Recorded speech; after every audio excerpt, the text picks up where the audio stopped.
Guys, hope you're doing well. We are learning about English correction, our sentence correction. In our previous videos, we have learned about our 11 rules. Now we are going to resume our 12th rule, in which we'll learn about if the subject is a title, the name of a book, a class, a quotation, or other group of words expressing a single idea, the verb is singular, as Tales from Shakespeare makes an interesting story. Tales from Shakespeare, ये कोई Shakespeare की कोई I think magazine होगा, I don't know. ठीक है, क्योंकि मैं literary background से नहीं हूँ, तो मुझे नहीं पता होगा कि ये टेल्स फ्रॉम शेक्सपियर को मैगजीन है या नहीं है। ठीक है, फिर makes an interesting story. Sparks is a well known weekly, spark एक मैगजीन का नाम है, तो आपने एस देकर आर नहीं कह देना, स्पार्क्स। ठीक है, आपने आर नहीं कहना, ये एक मैगजीन का नाम है, तो एक वेल नोन वीकली आ गया। All man are created are equal, are man are created equal is a truth. अब ऑल मैन देखकर हमने आर आर ट्रूथ नहीं कह देना, इज अ ट्रूथ, ये एक सेइंग है। ठीक है, ये एक सिंगल आइडिया है, all man are created equal. ठीक है, इज अ ट्रूथ, ये इसके बारे में बात हो रही है, इस सेइंग के बारे में, is a truth. The United states is a rich country, United states America को कहते हैं, ये एक कंट्री का नाम है, एस देकर हमने आर का इजाफा नहीं कर देना।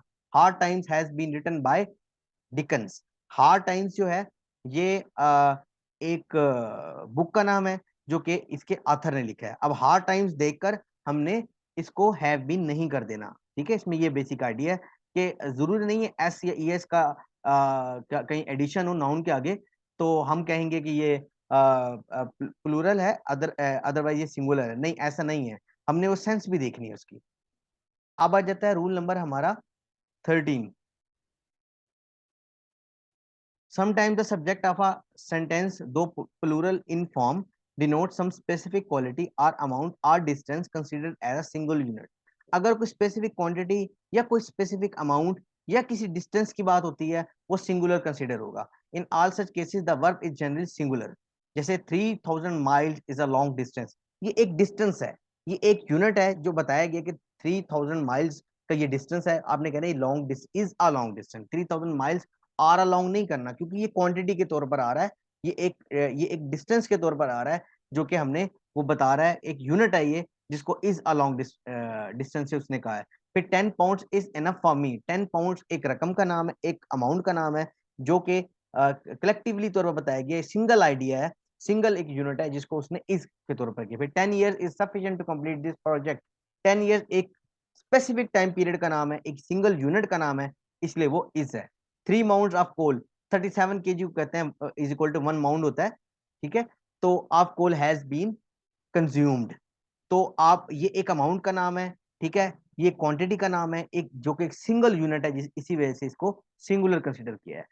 नाउ रूल नंबर ओके, इसके मजीद कर लेते हैं। 16 NS इज इक्वल टू 1 रुपी। अब 16 NS एक क्वांटिटी का नाम है, ठीक है, जो कि 1 रुपी के बराबर है। 5 hours is not much for outdoor work, अब ये भी एक टाइम पीरियड का नाम है जो कि सिंगल यूनिट है, उसको उसने कहा is not much for, is आएगा, आप सिंगुलर से कंसिडर करेंगे। ठीक है, अब ऐसा ऐसा भी आ जाता है कि आपको ये क्वांटिटीज को कहीं पर आपको डिवाइड करना पड़ता है। डिवाइड करके आप जब डिवाइड करेंगे इस क्वांटिटी को, तो आप इसको प्लूरल ही लेंगे। जैसे there are 10 gold coins in her briefcase. ठीक है, देयर वर 10 गोल्ड कॉइन्स। अब बात हो रही है अलग अलग कॉइन्स की बात हो रही है, उसके 10 gold coin in her brief case. अब स्पेसिफिकली कॉइन्स की बात हो रही है, एक यूनिट की बात नहीं हो रही। ठीक है, तो इसलिए इसको 10 गोल्ड कॉइन्स कह रहे हैं। अदरवाइज यहाँ पर देयर वाज 10 गोल्ड कॉइन, ठीक है, कहते हैं, क्योंकि ये एक हम अब इसको सिंगल यूनिट नहीं ले रहे, क्योंकि अब कॉइन्स जो है बेसिकली वो काउंट हो रहे हैं। ठीक है, अब 1000 rupee were distributed among the flood victim. अब देखो, अब वो 1000 जो है वो डिस्ट्रीब्यूट हो रहे हैं, जब वो डिस्ट्रीब्यूट हो रहे हैं तो एक एक रुपया डिस्ट्रीब्यूट होगा। यही वजह है कि जब डिस्ट्रीब्यूशन में आएगा तो हम उसको एज अ प्लूरल लेंगे, सिंगुलर नहीं लेंगे। The first years were the most nerve ranking. अब फर्स्ट ईयर्स मतलब जो पहले साल थे वो बहुत इस तरह के थे, मतलब बड़ो मतलब जिसमें उसने सफर किया। ठीक है ना, उस तो ये जो है इसको हम प्लूरल ही लेंगे, सिंगुलर नहीं लेंगे, क्योंकि ये जैसे कह सकते हैं ना, ऐसी चीज जो कि डिस्ट्रीब्यूट हो रही हो, जो कि डिवाइड हो रही हो, उसको हम जिस पर डिफरेंस हो आ जाए उसको हम प्लूरल लेते हैं, अदरवाइज सिंगुलर लेते हैं। फिर rule number 14, some nouns which are plural in form but singular in meaning take a singular verb as this news। अब देखो सम टाइम लोग एस देखकर न्यूज के साथ आर यूज कर देते हैं। ये एक लफ्ज है, न्यूज खबर को कहते हैं, एक लफ्ज है, इसलिए इसको एक वर्ड है, इसलिए इसको सिंगुलर ही लेना है। दिस न्यूज इज आएगा, आर नहीं आएगा, ठीक है। फिर इकोनॉमिक्स, ठीक है, इज आएगा, आर नहीं आएगा। एस देखकर हमने ये नहीं करना, ये सब्जेक्ट का नाम है, इकोनॉमी का नाम है, एक जो इकोनॉमी से रिलेटेड सब्जेक्ट होता है उसको इकोनॉमिक्स कहते हैं, ठीक है। ये एक सब्जेक्ट का नाम है, इसलिए इसको सिंगुलर लेना है। फिर एथिक्स, अखलाकियात का नाम है, ठीक है, deals with the problem of morality. Ethic कोई लफ्ज नहीं होता, लफ्ज ही एथिक्स होता है, ठीक है, तो उसको हमने सिंगुलर ही लेना है। फिर ये खसेरे को कहते हैं measles is a dangerous disease, ये एक बीमारी का नाम है, एस देकर हम इसको आर नहीं ले सकते। The wages of sin is death, ठीक है, ये भी सिंगुलर आइडिया है, इसको सिंगुलर ही लेना है, ठीक है। Some of the above words can be plural in specific cases as, जैसे politics is a dirty game, ये सिंगुलर भी आ सकता है पॉलिटिक्स और प्लूरल भी आ सकता है। अब सियासत को कहते हैं पॉलिटिक्स, ठीक है, ये सिंगुलर आ रहे हैं क्योंकि सियासत की बात आ रही है, इज अ डर्टी गेम। अब यही पॉलिटिक्स प्लूरल के तौर पर भी आ जाता है, जैसे कि हम देखते हैं कि व्हाट आर योर पॉलिटिक्स, ठीक है। अब ये जो दूसरा पॉलिटिक्स है, ये है activities aimed at improving someone status. तो ये जो ये चीज है कि ये एक्टिविटीज हैं, तो ये यहाँ पर प्लूरल आ रहा है। अगर ये सियासत की बात होगी तो सिंगुलर लेंगे, अगर एक्टिविटीज की बात आएगी तो उसमें इसको प्लूरल लेंगे। अब every means has been tried, अब ऑल पॉसिबल मीन्स, ठीक है, हैव बीन ट्राइड। अब यहाँ पर एवरी मीन आ रहा है, इसको सिंगुलर ले रहे हैं, उसकी एक वजह भी है क्योंकि ये इंडेफिनिट प्रोनाउंस के साथ लग रहा है, एवरी लग रहा है, ईच लग रहा है, इसलिए भी ले रहे हैं, ठीक है। और ऑल पॉसिबल मीन्स आ गया तो यहाँ पर हैव आ गया। द हेडक्वार्टर्स ऑफ पुलिस, ये दोनों ठीक है, आप इसको हेडक्वार्टर्स ऑफ पुलिस इज भी कह सकते हो और आर भी कह सकते हो, दोनों ठीक है। इसी तरह ये जो इमदाद होती है, इसको आप इस भी कह सकते हो, आर भी कह सकते हो, ठीक है। अब आया था rule 15, if the subject of a sentence begins with a fraction, ये बड़ी इंपॉर्टेंट बात है, अगर फ्रैक्शन से आता है, स्टार्ट होता है सब्जेक्ट, तो the verb agrees with the noun और pronoun that comes after the preposition of preposition of, जो ऑफ के बाद जो प्रपोजिशन आएगा उसके अकॉर्डिंग देखकर हमने सेट करना है ये सिंगुलर है या प्लूरल है।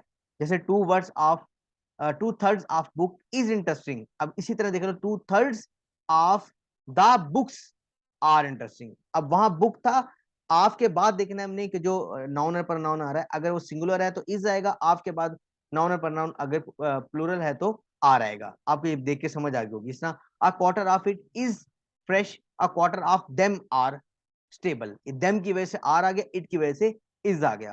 तो इसका मतलब ऑफ के बाद देखना है कि नाउन प्रोनाउन जो है उसके अकॉर्डिंग हमने अपना वर्ब की सिंगुलैरिटी और प्लूरैलिटी को डिफाइन करना है। Half of it is useful, half of them are rotten, तो इसका मतलब हाफ ऑफ के बाद इट था, वो सिंगुलर है तो उसके साथ इज आएगा। देम है तो उसके साथ हमेशा आर आता है, प्लूरल आता है तो आर आ रहा है, ये देम की वजह से यहाँ पर आ रहा है। तो होप आपको ये समझ आ गई होगी, ठीक है। और अब एक नोट है, उसमें है कि जैसे the same principle applies with the phrases the rest of, majority of, heaps of, most of, lots of, ठीक है, उसमें भी ऐसा है। लॉट्स ऑफ मेडिसिन है तो हैज बीन आएगा, लॉट्स ऑफ सोल्जर्स है तो हैव बीन आएगा। इसमें भी ऑफ के बाद देखना है, ऑफ के बाद मेडिसिन सिंगुलर था तो इज आ गया, सोल्जर्स है तो ये प्लूरल है तो हैव आ गया। Rest of the novel is interesting, rest of the novels are interesting, अगर इज की बात आएगी, ठीक है, तो नॉवल की बात है तो इज है, नॉवेल्स है तो आर है। रेस्ट ऑफ द नॉवल मतलब एक नॉवल का रेस्ट हिस्सा, बाकी हिस्सा is interesting. Rest of the novels मतलब ये जो बाकी रेस्ट नॉवल रह गए ये इंटरेस्टिंग है, ठीक है। ये सेंस भी थोड़ी समझनी है। और उसके बाद देखना है कि आप के बाद अगर अगर आपका नाउन और प्रोनाउन सिंगुलर है तो आपने इसको सिंगुलर कंसीडर करना है आगे, अगर प्लूरल है तो प्लूरल कंसीडर करना है ऑफ के बाद। होप आपको समझ आ गया होगा। Thank you.